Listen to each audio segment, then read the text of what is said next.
Hey everyone, welcome to Redefining HR. I am your host, Lars Schmidt, and today I'm really excited to be sitting down with an old friend of mine, Torin Ellis. So Torin is a diversity strategist, a risk mitigator, podcast host, speaker. He's doing a lot of things, and I don't want to steal that intro from him. I want him to actually walk you through his background. But Tor, we probably met, like 10 years ago, maybe at Recruit DC. I feel like that might have been our roots. Does that feel right?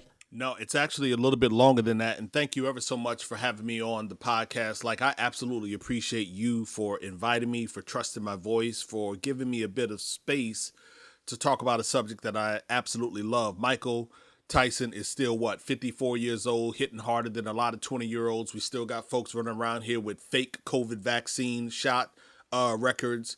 Activist athlete t-shirt. Like, I'm really ready to have some fun and do some things with you. So thanks for having me. And as it relates to you and I, connecting, I vividly remember, Lars, seeing you on stage at Talent Connect. It wasn't live, but it was through video. And this was right around 2015 or 2016, if you will. And I was like, I want to do that. And in 2015 or 16, I hadn't done a keynote yet. I hadn't been on a big stage yet. So I'm telling you, my introduction to Lars was watching you on a video at Talent Connect some 5-6 years ago. Wow.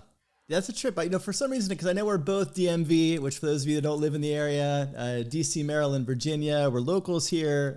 So I thought for sure we had met at a Recruit DC, but that's actually a pretty cool story. And I mean, I'm stoked to see what you're doing now, because obviously you are doing it from that moment. If that was a spark for you, it sparked, because now you're doing tons of stuff. So for listeners and viewers that may not be familiar with you, may not know you yet, help them get to know you. What's Torin all about? To give us an overview of your world. Yeah, absolutely. So again, diversity strategist, risk mitigator, global speaker. I am the co-host of Crazy and the King, a podcast with my dear pod partner, Julie Sowash. So I show up differently in the D&I space than anybody else that you are going to encounter. And I don't say that to impress you, but to impress upon you and the listeners that I move differently. Yeah. So I spend a portion of my time optimizing D&I strategies inside of large organizations, mid-sized organizations, and startups. I coach leaders around how to be and model better their D&I presence and practice, if you will. I speak, and I'm unapologetic about the way that I speak. Like, I'm an unbridled voice. There is nothing that you can do to control what it is that I'm going to say, because I know I'm moving in love and truth, and that I'm trying to challenge and agitate individuals to simply do better. What I say to them, Lars, is I want you to wrestle with what it means to be human. Like, I don't care about all of the data, the charts, the reports, the white papers. I want you to wrestle with what it means to be human. And so we do that from stage, vocally agitating, but amplifying a beautiful message around diversity and inclusion. And then, of course, I do my pod with my podcast partner, and most recently got taken to task by people in the disability community, but it's all good. Yeah. Well, tell me a little bit about the podcast. Like, how'd you hook up with Julie? How'd you land on Crazy and the King? Like, take us behind the scenes. Like, how did the show come together, and how the two of you connect? Yeah, so Julie's married to Chad Sowash, who happens to be part of Chad and Cheese, the podcast. Another great podcast, by the way. If you're listening to this, you should be listening to that as well. Absolutely. And so what happened was, I flew into Chicago in September of 2018. I got to tell you the story. Yeah. So I flew into Chicago in September of 2018. I was supposed to meet a gentleman that I had been mentoring digitally that evening. Well, he never showed up. I was there for a Disrupt HR event. Never showed up. Didn't text, didn't do anything. Julie was there. And so Disrupt HR, is really like a 5 or 6 minute presentation. Flew in, dropped the mic on him, flew out. That's how it worked. Yeah. Chad was like, Torin, I really think that you and Julie, because of her love and affinity for the disability space, that you two should really do a podcast together. I get a text about a month and a half later from the young man that I was supposed to meet. And he said, Torin, I didn't show up that evening because my son died in a drowning accident. He texted me he texted me on my youngest son's birthday. So here I am. First of all, I'm emotionally wrapped in why he didn't show up, why I didn't get a text. I'm thinking about that night all over again in the presentation that I delivered. I'm considering what Chad is saying around you two should really link up. And I'm saying to myself, everything happens for a reason. And so to fast forward, we came up with the name of Crazy and the King because Julie is a white woman. She has a hidden disability. And so she wanted people to see how functional she was, even with her disability. Yeah. So people refer to me as the King of D&I. Got it. Well, it's interesting too. And I think you mentioned, as you alluded to, I'd love to learn more. You said you got kind of called out a little bit by the disability community. What was the backstory there? Yeah. So a couple of weeks back, not knowing when this will air, a couple of weeks back, Amber Ferguson at the Washington Post, she wrote an article. In the article, and I'm going to butcher the title, but the article was around caregivers, how caregivers of those that are paralyzed or experience a disability suddenly, how they are not compensated. And I underscore not compensated. So in her article, Amber Ferguson focused on these 3 women. They all happened to be white women. The accidents were like, the guy broke his spinal cord in like a swimming accident.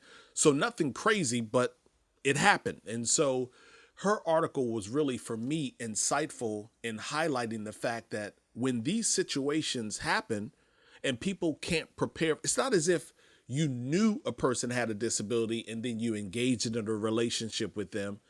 This happened.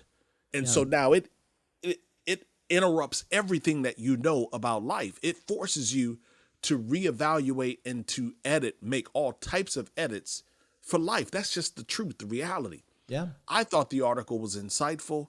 It helped me to recognize and understand here's a part of the disability community, or here's an aspect of the disability community that I didn't give strong consideration to. And in the article, it showed that 8 states will allow Medicaid to compensation to go to the caregiver, and that in an additional 8 states, there's private relationships or arrangements for the caregiver to be compensated. That's a total of 16 states out of 50.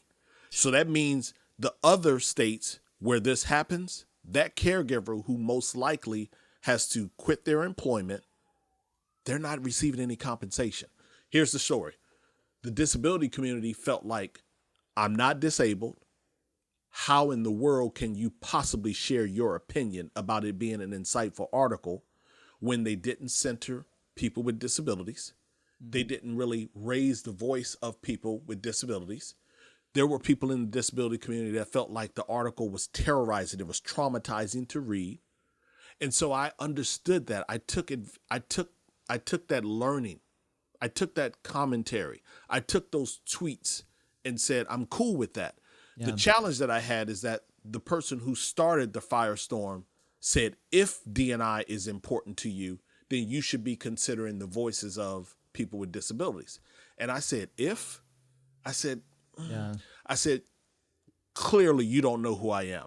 Clearly you don't know how dedicated to the space I am, how unapologetic, how unwavering my focus is for you to say, if disability is important, D&I is important to you. So we kind of just went back and forth, and it was all good because I invited both the reporter as well as the 3 women who took me to task on Twitter. I invited them to be guests on our podcast because I wasn't mad about it. I wanted to amplify. I wanted to hear, and I want other people to learn. And that, I just share that story, Lars, because it's important for people to know you are going to make mistakes in the D&I space, in the DEIB space. You will make mistakes, and being paralyzed and saying, I'm not going to do anything. Well, that's not helping us to wrestle with what it means to be human.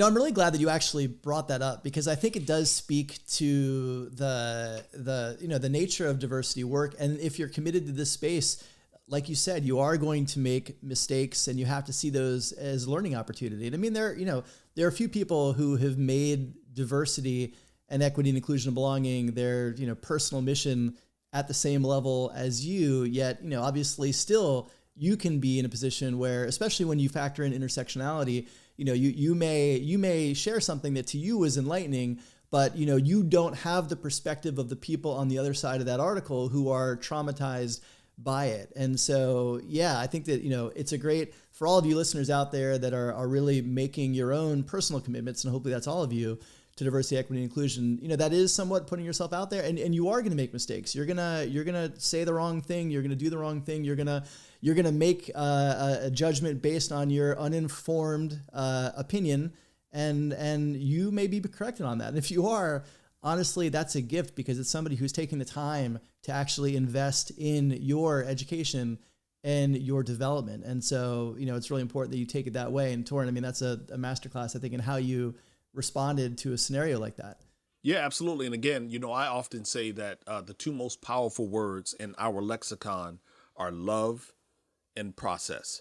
Yeah. So if I love you, Lars, there's really no question around, well, why did Torin say what he said? Why did Torin tap me on the shoulder? Why did Torin push me out of the way? Why did he exclude me from whatever this event was? If I love you, you are less willing or less likely to question the action. Yeah. If you don't know that I love you, then you have to process, well, why did Torin say that? Why did Torin leave me out of the event, the meeting? Why? So love and process to me are two of the most powerful words in our lexicon. And I really just try to remind folks, I try to embody that, I try to model that. And so again, it really is a learning experience. And I'm often reaching out to individuals and saying, where did I go wrong on this? Or yeah. I'm thinking of doing this or saying this right here. How do you temper that? How might that land with you? And so I'm always querying people, if you will. And in that particular instance, the last thing that I'll say about it is I didn't want to be that person who comes across and says, well, I have friends from the disability community and they gave me, approval or a green light, if you will. Yeah. No, I stood on my own.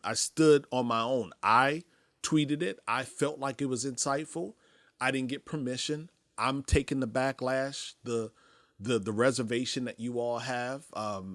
So it was one of those beautiful learning experiences for me. And I think that we should all chase them down, if you will. Yeah. Well, I want to, kind of step back and take get your perspective on a macro view. I mean, the moment in time right now, we're recording this in, August of 2021.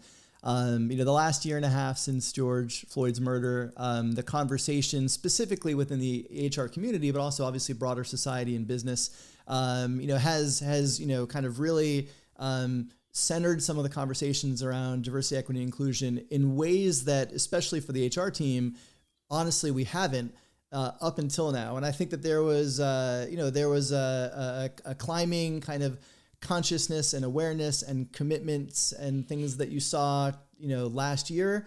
And this year, some of that has continued, some of that has tapered off. It doesn't feel necessarily as centered externally in terms of the conversations that are happening in the space. And I'm curious to get your take. Like when you look at the landscape today, specifically around kind of organizations and HR teams, really either honoring their commitments or making commitments to change. What's your take on kind of where we are today, essentially? Yeah, I mean, it's one of the reasons why I applaud and support the work that you are doing with redefining HR, because I think that we need a redefinition. I want to take it back even before George Floyd, and there's just a couple of data points that I'm going to throw out there just in random order. Yeah. I think about the whole incident around James Damore and Google and them letting him go in, I believe it was 2017, based on that manifesto. I feel like that was a bad move. Yep. I think about what Deloitte did in 2018 when they did away with ERGs because white men felt like they weren't invited, and so they set up something entirely different. Wrong move. Yeah. I feel like when the report came out in September of 2020 from Citibank that said that racism has cost the United States $16 trillion because we've not closed the gap in the areas of education, housing, healthcare, and I forget the fourth one, $16 trillion. That was September of 2020. Yeah. I think about the incredible interview you had with Josh Bersin, and Josh Burson in March of this year, where he said the number one skill that HR is missing is D&I. 98% of the people, if I remember that number correctly. Yeah. 98%. So I said to myself, this is the way that I've always operated, but even more so now, we have so many examples of why we've not done this work well, that when I hear people in HR, talent acquisition, employer branding, corporate social responsibility, philanthropy, learning and development, board, C-suite, when I hear people tell me that we can't do D&I, it's infuriating because we can. We're talking about something that has been present since, let's say, 100 years. Ford did it back in 1919 when they instituted policies that brought diverse individuals and underrepresented individuals into their workplace. And we've had a series of legislative marks. We've had a number of data points. We are at a point where I don't believe we can afford to continue to be complacent and slow and supportive of mediocrity and let's go get it. Let's go get it. And when I get upset when I think about, even Me Too. Me Too, and for me, was largely HR departments covering for the company and not protecting the women. Yeah. That's a fact. That's a fact. We got a case right now with a governor leaving the state, and guess what? That governor was enabled by individuals, supported by individuals, people covered for that nefarious activity. So I don't look at D&I and say, well, it's only their issue or their problem or they're the reason why we haven't had. There's enough complicitness to go around where we should all be saying to ourselves, what more do I need to do? Yeah. I have a book up above me right now by Alex Coban titled The Uncounted. And in that book, he asks two important questions. He asks several, but in that book, he says, who's missing and how do you want to be counted? So when we are having conversations, I don't care if they're conversations around what does our learning and development look like? What should we be considering in terms of philanthropic efforts, our succession planning? Where should we be going for to deliver our products and services in terms of new communities and new geographies? What should those products and services look like? It doesn't matter to me what the business question is. We should always be asking ourselves, who's missing and how do they want to be counted? Yeah. It's interesting. I hadn't heard of that book, so I definitely need to check that out. And I think, there's moments where I have hope and optimism for progress. And there's moments where I see data points and I'm just like, so like last year, obviously you had Coinbase's apolitical stance. This year, Basecamp kind of followed suit and they had a tremendous amount of kind of employee backlash from that.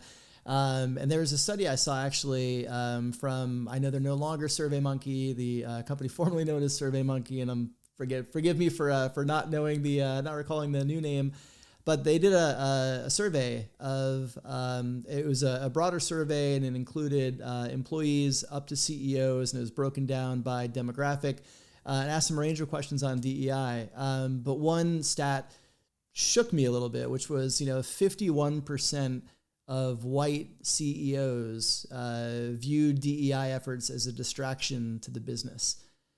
And I think if you look at the demographics of CEOs broadly, they're typically white men.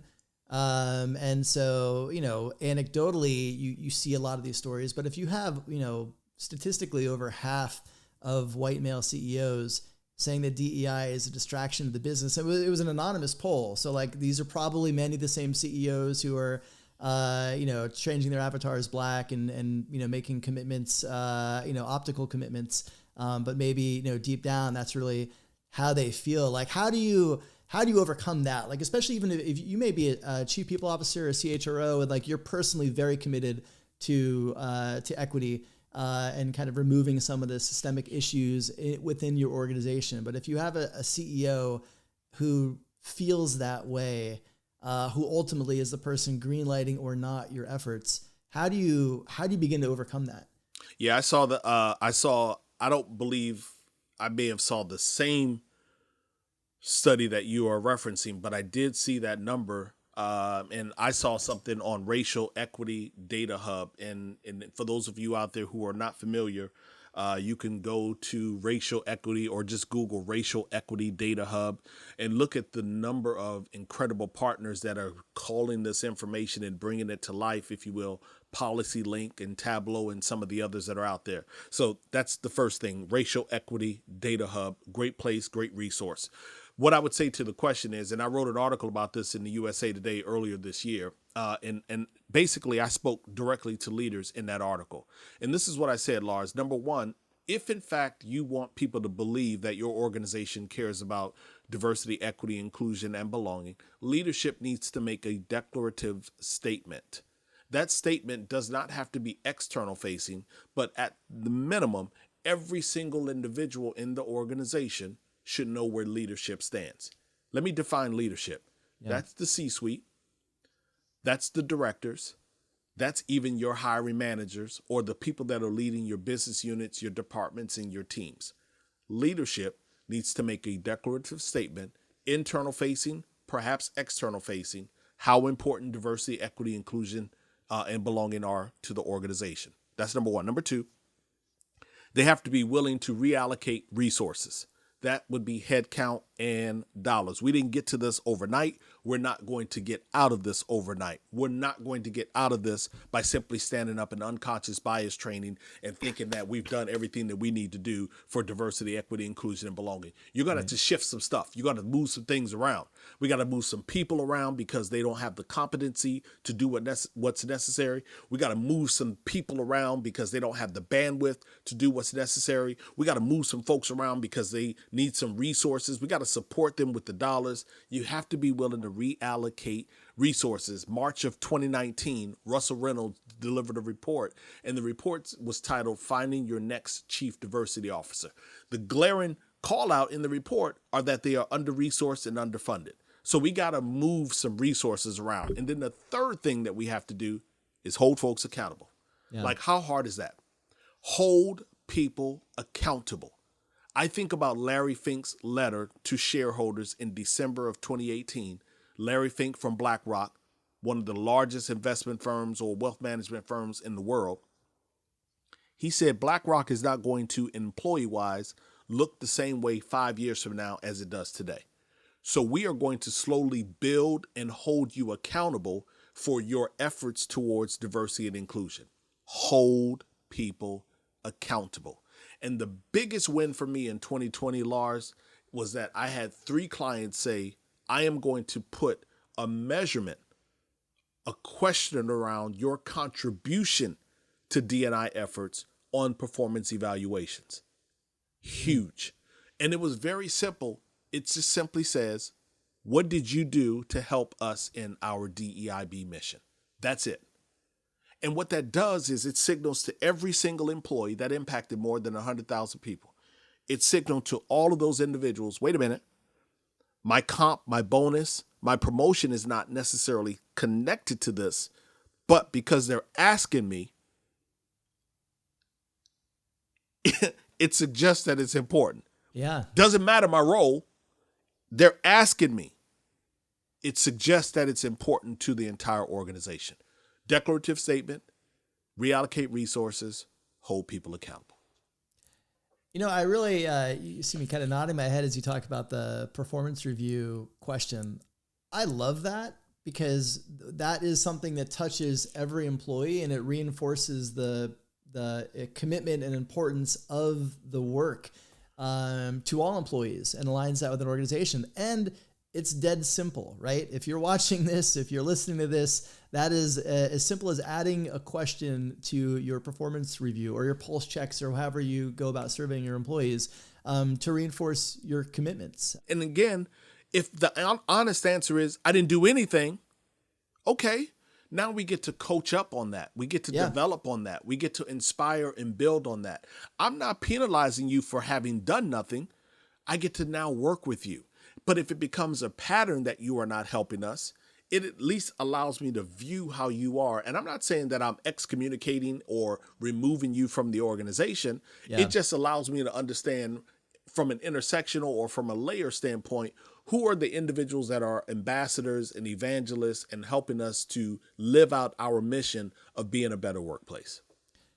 Yeah. And I want to actually come back to something you said earlier in the conversation around, you were kind of giving a couple of anecdotes of companies who made the wrong moves. And one of them was, and I forget the company, you'll let me know when you answer, who basically disbanded ERGs because their white employees felt excluded. And I hear a lot from HR practitioners in some organizations where, they are making public commitments to whether it's ERGs, whether it's specifically Black Lives Matter, whether, whatever the organization may be, they're making public proclamations of that.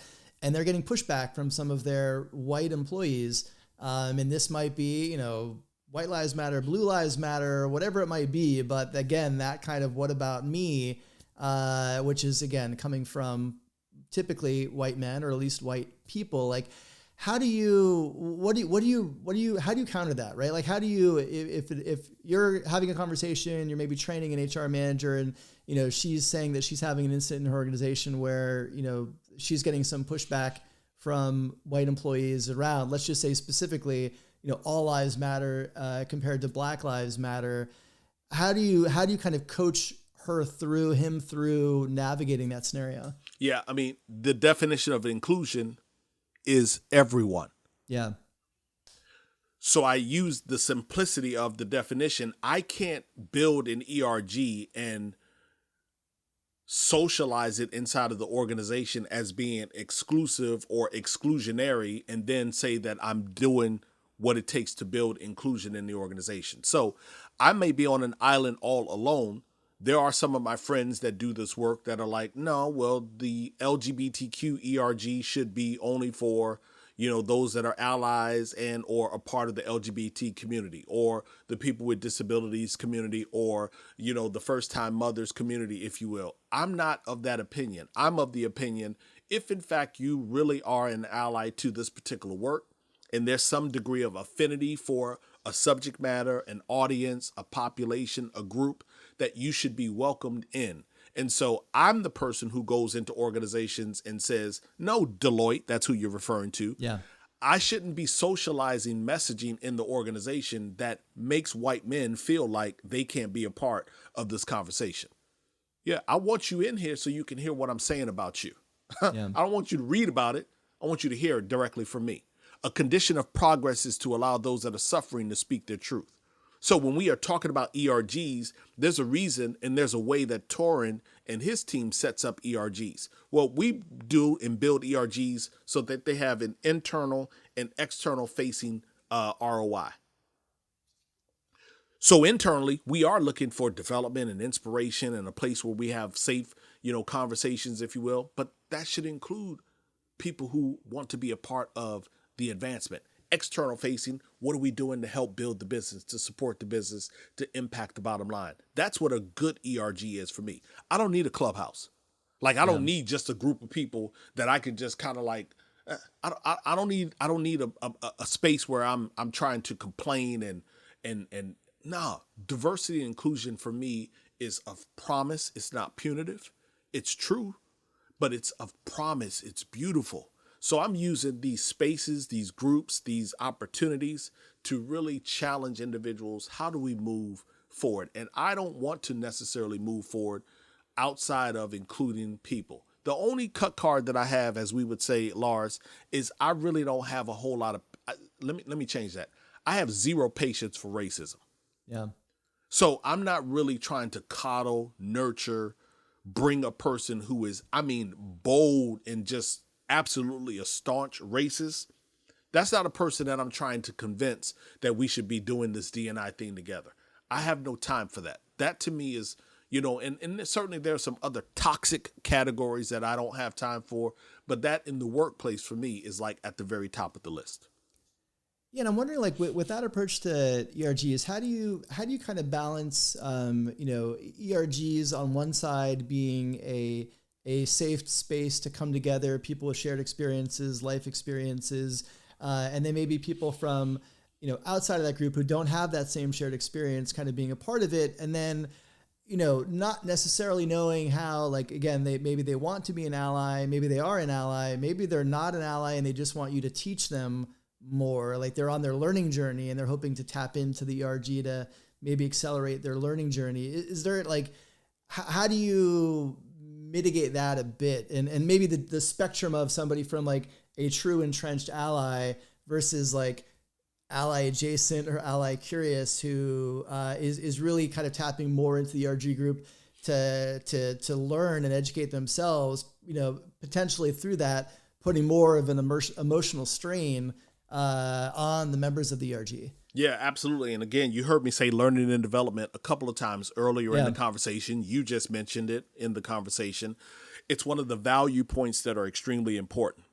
And so what I do is I challenge organizations to search for D&I or DEIB at every value point in the organization. But specifically to your question, I use 4 words: empathy, intentionality, proximity, and transparency. Empathy, intentionality, proximity, and transparency. So I can't learn if I'm not proximate, if I'm not intimate with the information, the experience of others, the concerns of others, the beauty of others, the growth, the challenge of others. I share with your audience a book that they may want to read is The Color of Law by Richard Rothstein. Like when you read that book, it gives you a different relationship with that familiar phrase of pull yourself up by your bootstrap. We've heard the phrase 1,000 times, 100,000 times. When you read the book, The Color of Law by Richard Rothstein, it allows you to get close to the scenario of Black and brown people in cities all across this country. It allows you to better understand when Black folks say, or Black people say, or others say that we have institutional and systemic racism that has been supported by the government. It gives you a different relationship with pull yourself up by your bootstraps. So for those individuals who are challenged, or those HR leaders who are challenged, or, white individuals in their organizations feeling as if they are being excluded, I'm just really pushing them to say, no, that's not the way that you build an effective ERG. Actually, that's not the way that you build an effective culture. That's not the way that you build inclusion and you build belonging. If it matters to you and you are true to the definitions of those words, belonging and inclusion, and then you're going to bring people in and you're going to welcome them in. And so that's the way that I work. Yeah. And so like you have an interesting, your work specifically on the consulting side, you have a really unique vantage point of being able to go inside of organizations, understand kind of where they are, where they want to be, where the gaps are, helping them kind of develop a plan. Like what, based on kind of what you've seen, typical engagements over the last, 6-12 months, what are you typically, like, without naming clients, obviously, but like, what are they typically, when they're engaging you, what are they coming to you as, like, what they see as their, opportunity or problem set, and where are they trying to kind of leverage your unique skills and expertise to help them address them? Yeah, I would say that, a couple of things that really stand out. Number one, the highest levels of leadership are afraid to model good DEIB practices. So I have clients that come to me and really want me to specifically work with their C-suite. How do we do a better job of modeling diversity, equity, inclusion, and belonging in community and geography, in product and services, in headcount management, and in succession planning? How do we do a better job of addressing DEIB in those areas? Because what I need to do and often do is take D&I away from race and gender. That's easy. Yeah. We can continue to hang our hat on that particular, hat post, if you will. And I think that the conversation is going to go only but so far, which is in part why we are where we are now, 30, 40, 50 years later. So one of the pressing issues is helping leadership to model good DEIB. Another issue that continues to be something that we have to address, and you've already asked it, is how do we set up effective ERGs? And my team has a way of evaluating, understanding what's currently in place, if anything at all, or building the ERG program from the bottom up, period. And then the third thing that I think is extremely important is that talent acquisition ecosystem. There are still far too many individuals that are leaning on the excuses of we can't find the talent, there's no talent in the pipeline, or some of the other, crutches that they respond from. I come to this work as a practitioner. So I didn't build a D&I consultancy because I read a bunch of white papers. No, I'm a recruiter. I'm a guy who builds Boolean strings. I know how to snatch talent from organizations, tell incredible stories, and put them in a different path, different trajectory. I build teams. I've led teams. And so I look at the talent acquisition ecosystem and we identify, how do we optimize this thing? You're inconsistent in your library of questions. You're inconsistent in the way that you set up and structure your interviews. You're inconsistent in how you handle your onboarding. You're inconsistent in how you look at prospects and applicants and candidates. They're three different audiences, yet you're treating all of them exactly the same. So we look at how do we optimize the TA ecosystem so that we can add efficiency and effectiveness and speed and transparency to the process so that it is inclusive. Well, that's usually helpful to kind of get that perspective. And I close out every episode with a lightning round. But before I get to lightning round, I actually want to give you the last word. A lot of the listeners and viewers are HR, practitioners, HR leaders, and even executives and organizations who really want to build high-performing, progressive HR and people teams. So, last question for you. If you're giving advice to that audience on how they should really be thinking about building an organization, a culture, a business that really prioritizes and embeds diversity, equity, inclusion, and belonging throughout their people systems, what would that be? Well, I would go with three things. Number one, empowerment. We have to operate with a strong and convincing, convicted voice, if you will. We've had too many individuals that are sitting inside of our workplace and they've not exercised their voice. They've knowingly slid offer letters across the table to other women and they've been undercompensating women. We got to exercise our voice, and we can't continue to coddle and to nurture this complacency, this mediocrity, this division of progress, if you will. So number one, I would say to be empowered, speak up in your organization. Number two, I say strategic exploration. And I mentioned it earlier when I talk about the value points inside of an organization. It's about evaluating DEI or DEIB at every single value point in the organization. You can't take a requisition and determine that the talent that you need is the same across the board. If I look at the organization and I determine that this particular department is a high growth department versus this department, which is in transition, versus this one right here, which is in iterative phase, or I got to know what stage of the business the organization is in. I got to know what stage of the business the department is in, the team is in. And then I shift I shift accordingly, if you will. And then the third thing that I would say is the tactical execution, like potential minus interference equals results. How am I executing? And that's really my formula. P minus I equals R. I know you have potential. I know you know what it is that you need to do. I trust that you are a virtuoso at the work that you are doing, but I'm looking at your will. Do you have the willpower to say I'm going to do better around diversity and inclusion? Do you have the willpower to say that I'm going to create some new relationships with strategic partners or community groups and organizations? Do you have the willpower to challenge your executive leadership to say, wait a minute, we could be doing a whole lot more. We don't need to go to this event. We don't need to continue to recruit from this particular school. We got a great relationship there. Let's build some new relationships. It's the tactical execution that too many organizations are missing. Empowerment, strategic exploration, tactical execution. Yeah. Well, Torin, I appreciate the specific kind of roadmap, and I like that formula as well. So I want to close out. We close out every episode with a little lightning round just to help the viewers and listeners get to know you a little bit better, man. So you ready to jump in? Let's go.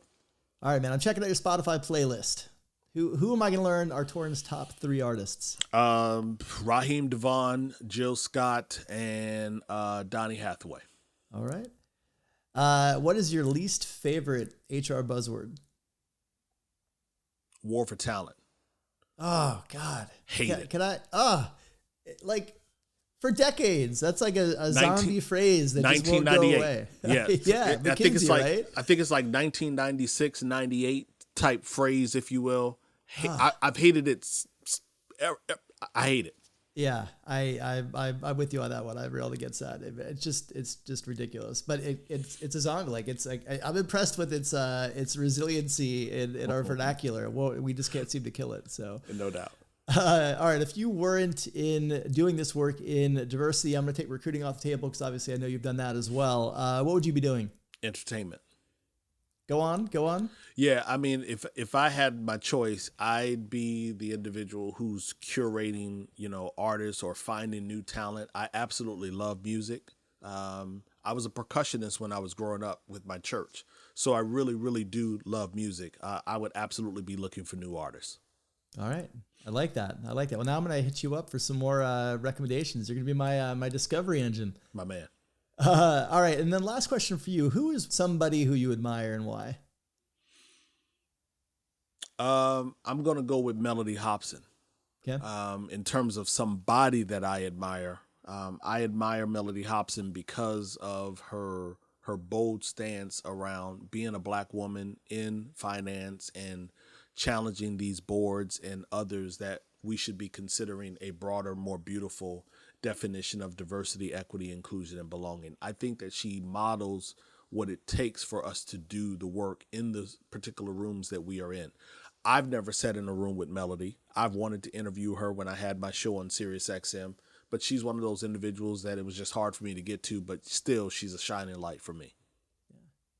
Well, Torin, man, as always, I enjoy the conversation with you. I'm bummed we haven't been able to do this live some random place in the world at conferences over the last year and a half, but I'm glad to see your face here. And for listeners and viewers that want to connect with you after the show, what's the best way for them to do that? Podcast, personal links, whatever's best. Yeah, well, in terms of the podcast, crazyandtheking.com. Again, crazyandtheking.com, or you can find it across all of the podcast platforms, distribution platforms. And as it relates to me, I'm at Torin Ellis across all of social media, at Torin Ellis across all of social media. All right. Well, Torin, I appreciate you making time to come on the show, and I appreciate your work, and I appreciate you. So thanks so much for all you do for all of us. All love, Ben. Thank you so much.